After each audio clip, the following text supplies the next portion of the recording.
Ակտիվությունը շատ հարաբերական բան է, ակտիվության ցանկություն միշտ բոլորը ունեն, թե լրագրողները, թե քաղաքականությամբ զբաղվող մարդիկ, թե հասարակությունը, սակայն մի բան պետք է արձանագրել, որ դրա համար անհրաժեշտ է որոշակի պարարտ հող, միջավայր, որտեղ այդ ակտիվությունը իրոք կտա արդյունքներ, ցավոք սրտի այսօր մենք մի քիչ ավելի բարդ իրավիճակում ենք գտնվում Հայաստանում եւ տեսանելի մոտ ապագայում շատ դժվար է պատկերացնել քայլերի մի շարք, որը կարող է առաջացնել այնպիսի մի իրողություն, որը ընդունելի կլինի մեր քաղաքական ուժի համար։ Ես միանգամից մի քանի հարց հնչեցնեմ, հերթականցումից հարկ համարեք, պատասխանեք, նախ ինչ ունենք այսօր եղյակի որոշակի ակտիվություններ նկատվում, հանրահավաքներ հիմա մի փոքր այլ դաշտին տեղափոխվել, Նիկոլ Փաշինյանը իմպիչմենտի գործընթացն է սկսել, ԵՏՄ-ի միավորման հարցի եւ ազգային ժողովում քննարկում տեղի ունեցավ եւ հնարավոր է համարում, որ իշխանությունը ակնարկեց, որ հնարավոր է համամասնականով լինի, հնարավոր է թե հնարավոր չէ, թե իշխանությունը չի գնա դրան։ Անկամ այս 4 հարցին ոնց հերթականությամբ ուզում եք։ Գնանք հերթով գնանք։ Ուրեմն ինչ վերաբերում է համամասնականին, եկեք արձանագրենք մի բան, որ մեր իշխանությունները մշտապես դեմ են եղել դրան եւ շատ հասկանալի է նրանց դիրքորոշումը, որովհետեւ իշխանությունը վերարտադրելու համար ունենալ մաժորիտար ընտրատարածքներ եւ падգամավորներ շատ ասենք ընդունելի է իշխանության համար, որովհետեւ հսկայական գումարներ են դրվում ընտրությունների ժամանակ այդ մաժորիտար ընտրատարածքներում,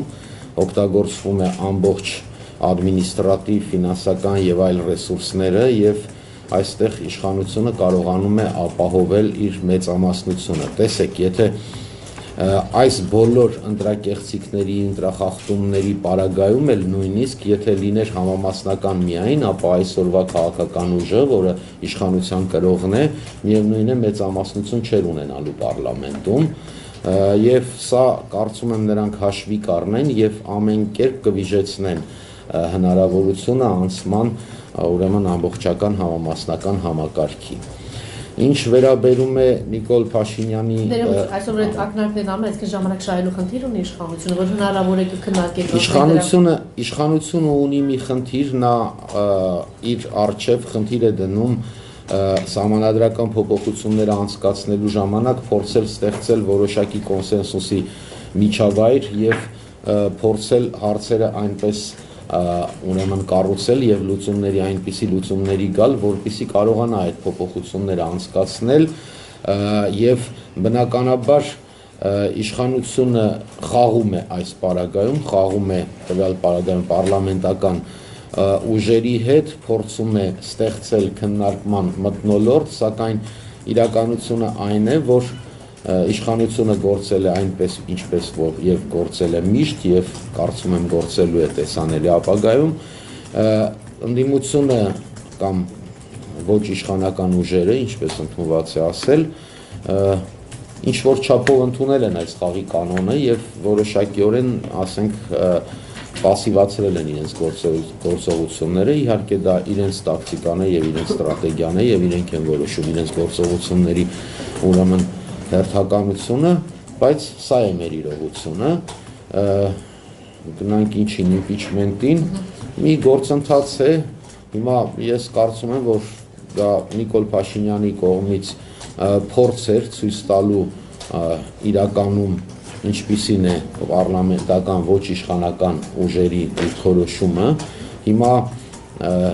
ցանկացած պարագայում պետք է արձանագրել, որ հասարակության մեջ շատ հստակ մարդիկ պատկերացնում են ինչ կա, ինչպես է, ովքեր ինչ են ուզում, ինչպես են տրամադրված եւ ես կարծում եմ, որ այս փորձը միգուցե անհրաժեշտ էր, բայց ինչ որ բան չի փոխում, գանք երևի թե ամենակարևոր հարցին Եվրասիական տնտեսական միությանը Հայաստանի անդամակցությանը Բայց իշխանքի հարցը մի քիչ բացվում է, այսինքն սկսել են մի գործընթաց, որի սկզբանե պարզել, որ հասարակությունները հասկանում, որ սկզբանե դատապարտված է, հետևաբար այդ գործընթացը մի բան էր արձանագրում, ինքը լակմուսի թուղթ էր այն առումով, որ նրանք ովքեր միանալու են այս գործընթացին կամ եկեք մի բան ֆիքսենք, նրանք ովքեր ուզում են, որ իշխանությունը փոխվի Հայաստանում, կարող են գոնե նախաձեռնել, ստորագրել այդ փաստաթուղթը եւ process ինչ որ սկսել։ Հիմա եթե գտնում են, ճիշտ է, կարելի է ցանկացած տիպի բացատրություն բերել, ասել, որ մեր, ասենք, ստրատեգիական կամ տակտիկական այսօրվա, ասենք, թե պահի խնդիրներին սա չի համապատասխանում այսպես կամ այնպես, բայց մի բան ակնհայտ է, երբ որ մի փոքրիկ հարցի շուրջ, ասենք, իրար պաշտպանելու համախմբման գործընթաց է տեղի ունենում, մարդիկ շատ հեշտությամբ կարողանում են, ասենք, թե ոչ կարևոր հարցի շուրջ, ասենք, միասնական հանդես գալ։ Սա հարցերի հարցն է, Հայաստանում իշխանությունը ուզուրպացված է, շատ արդեն կարելի ասել տասնամյակներ եւ կոնկրետ իշխանության նորմալ ձևավորման համար յուրաքանչյուր քաղաքական գործիչ պետք է պայքարի։ Հիմա պայքարի ձևը յուրաքանչյուրի ինքն է ընտրում, ես չեմ ուզում քննարկել կամ քննադատել, ասենք, թե կամ ինչ-որ բան, գտնում եմ, որ ողջունելի է, եթե ինքս լինեի պարլամենտական, կստորագրեի այդ փաստաթղթի տակ։ Հնարավոր համարում եք, որ առաջիկայում համագործակցություն լինեին, եւ ձեր, հա, դեր նկատի ունեմ որոշեի։ Ես ուրեմն չեմ բացառում որևէ համագործակցություն, միայն մի բան ակնհայտ է, որ ի տարբերություն այլ քաղաքական ուժերի մենք գտնում ենք, որ համագործակցության հարթակ կարող է առաջանալ կոնկրետ ծրագրերի, կոնկրետ գաղափարների, հստակ, ասենք, որոշակի նպատակների շուրջ եւ դրանք պետք է ի սկզբանե արձանագրվեն եւ նոր ընթանա այդ համագործակցությունը, որովհետեւ դա է միակ եւ ճիշտ ճանապարհը։ Հակառակ պարագայում ես գտնում եմ, որ գործընթացը քաղաքական չի կարող լինել։ ԵՏՄ-ին անցնենք, ԵՏՄ-ն ամենացավոք հարցն է, որ այսօր կա, որովհետև մնացած բոլոր հարցերը հարցիկ են սրա մոտ, ուրեմն ակնհայտ է, որ մենք որպես ազատական քաղաքական ուժ ի սկզբանե հայտարարել ենք, խոսել ենք սրա մասին բազմիցս, չենք ընդունում այս գործընթացը, գտնում ենք, որ Հայաստանը հետ շպրտվեց զարգացման ուղուց սեպտեմբերի 3-ից սկսված, գտնում ենք, որ այս պրոցեսը շատ բացասական է մասնավորապես նաև այս փուլում, էլ ավելի բացասական է, հաշվի առնելով այն, որ մենք մտնում ենք մի տնտեսական միության մեջ, ինչպես հայտարարում են, ասենք, մեր իշխանությունները, սակայն սա քաղաքատնտեսական կամ տնտեսական քաղաքական միություն է, ես համոզված եմ դրանում, բայց ինչևէ, մենք մտնում ենք մի միության մեջ, որը արդեն իսկ դեռ չստեղծված, դեռ իր ստեղծման պայմաններից, ստեղծման օրվանից առաջ լրջագույն պրոբլեմների մեջ է։ Այսօր ամբողջ քաղաքակիրթ աշխարհը սանկցիաներ է կիրառում Ռուսաստանի դեմ, այսօր Ռուսաստանի տնտեսությունը կարելի է ասել օր-օրի թուլանում է եւ բացառված չէ, որ այն փլուզվի, նույն ռուս տնտեսագետները կամ քաղաքական գործիչներն են հայտարարում, որ եթե նավթի գների ցանկումը շարունակվի եւ եթե նավթի գները հասնեն, ասենք 40-ից 50 դոլարի միջավայրին, ապա Ռուսաստանին սպասում է ռեցեսիա։ Հիմա Հայաստանը հուժկու քայլերով արագընթաց վազում է դեպի Ռուսաստանի ռեցեսիա։ Հավանաբար հաճույք է պատճառում Հայաստանը անպայման ինչ որ մտցնել տենց կրիտիկական, կրիզիսային վիճակի մեջ եւ հաճույք ստանալ նրանից, որ մենք բարեկամներ ենք, մենք համատեղ գործելու ենք դարեր շարունակ եւ մեր ծանրությունն էլ իրար հետ պետք է կրենք հավանաբար եւ այստեղ ես իմ համար զարհուրելի է, գոնե ասենք կարելի էր մտածել այս process-ը դանդաղացնել, գոնե կարելի էր մտածել այս process-ը ինչ որտեղ կասեցնել, չգիտեմ, բայց ես նայում եմ ոչ իշխանական քաղաքական ուժերին, նայում եմ իշխանությանը, նրանք երկուսն էլ Ռուսաստանի, ասենք թե իշխանությունների